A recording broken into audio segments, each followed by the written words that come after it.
Bonjour et bienvenue une fois de plus chez Aimer des petits cœurs. Je vous aime beaucoup. Merci. J'ai vu que vous regardez, j'ai vu plein de visionnements. Beaucoup de personnes se sont abonnées. Merci, merci pour tous vos messages d'encouragement.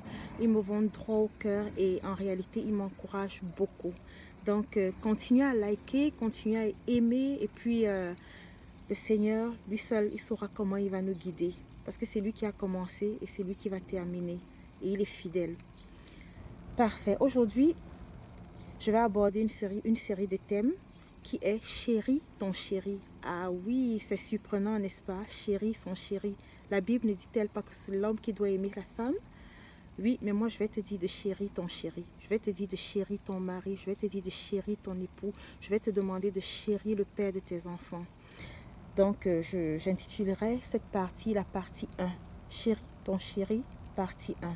Ok, tout commence à la naissance du premier fils, ou alors de la première fille, ou alors des jumeaux, à la naissance du premier enfant.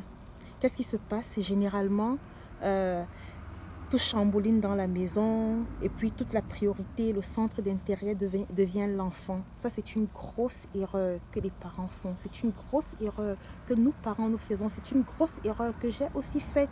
En plus, moi, ce n'était pas juste un enfant qui est né, deux enfants en même temps. J'ai eu des jumeaux et c'était difficile. Et on se dit, oh non, c'est l'enfant qui est le centre d'intérêt de la maison maintenant. Nous devons plus nous focaliser sur l'enfant. Oui, c'est vrai, c'est une épreuve, c'est difficile parce que tout chambouline, c'est un test. Les nuits blanches qu'on doit passer, aller à l'hôpital, il y a beaucoup de choses qu'on ne comprend pas. Mais il y a une chose qu'il ne faut pas perdre de vue, c'est que la maternité, le fait d'être parent, oui, c'est temporaire. Mais la relation entre mari et femme, le mariage, c'est permanent. La preuve, les enfants grandissent très vite. Après 7 ans, ils deviennent très autonomes. Après, à l'adolescence, ils veulent déjà avoir leurs propres choses. Ils veulent faire leurs propres choix. Ils ont leurs propres amis. Et puis, à 18 ans, c'est parfois la maison qu'on quitte parce qu'on a trouvé, on est inscrit à une université qui est loin de la maison. Ou alors, et puis, on a un travail. Et puis, à 20 ans, peut-être on se marie, qui sait.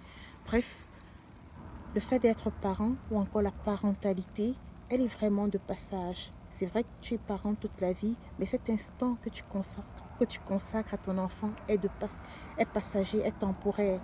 Pourtant, le temps que tu vas consacrer à ton partenaire, à ton conjoint, à ton époux, à ton mari, c'est pour toute la vie. La preuve, vous avez fait un vœu devant l'Éternel, vous avez fait un vœu devant le Seigneur. Et même si ce n'était pas un vœu que vous avez fait devant le Seigneur, vous êtes quand même allé devant les autorités pour signer un acte, oui, qui est un accord. Donc, je veux t'encourager à mettre l'accent sur ta relation avec ton mari. Il ne faut pas que ton mari sente que oui, depuis que le premier enfant est né, tu l'as relégué en second plan, tu t'occupes maintenant plus de l'enfant, c'est lui qui a tout le centre d'intérêt et lui ne sert plus à rien dans la maison. Non, il faut qu'il sache qu'il a toujours sa place, il faut qu'il sache qu'il est toujours ton aimé, ton bien-aimé, ton chéri et que tu l'aimes toujours. Et c'est important parce que quand il le sent aussi, lui, il est plus impliqué, il est plus impliqué à la maison parce qu'il sait que c'est pas un compétiteur qu'il a devant lui. Oui, les hommes sont jaloux, je vous le dis, ils sont jaloux. Ils voient ce petit enfant qui naît, une petite fille, un petit garçon, des jumeaux. Ils pensent que c'est la compétition. Ils vont lui prendre tout le temps que la femme lui donnait. Non, c'est pas ça. Mais toi, Marie, je vais te dire quelque chose. Quand un enfant naît, c'est difficile pour la maman.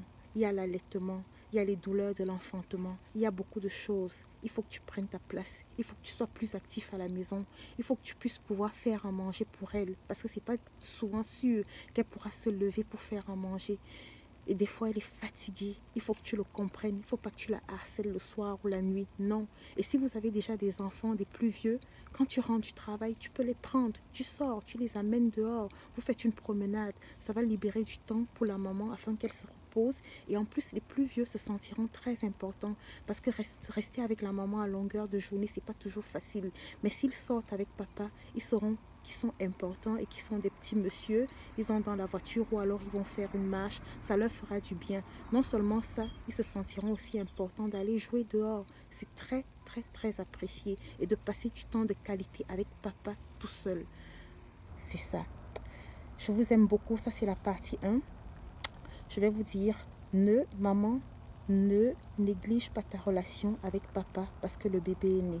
Au contraire, les enfants ont besoin de savoir que les parents sont amoureux. Ça leur donne un sens de sécurité, effectivement.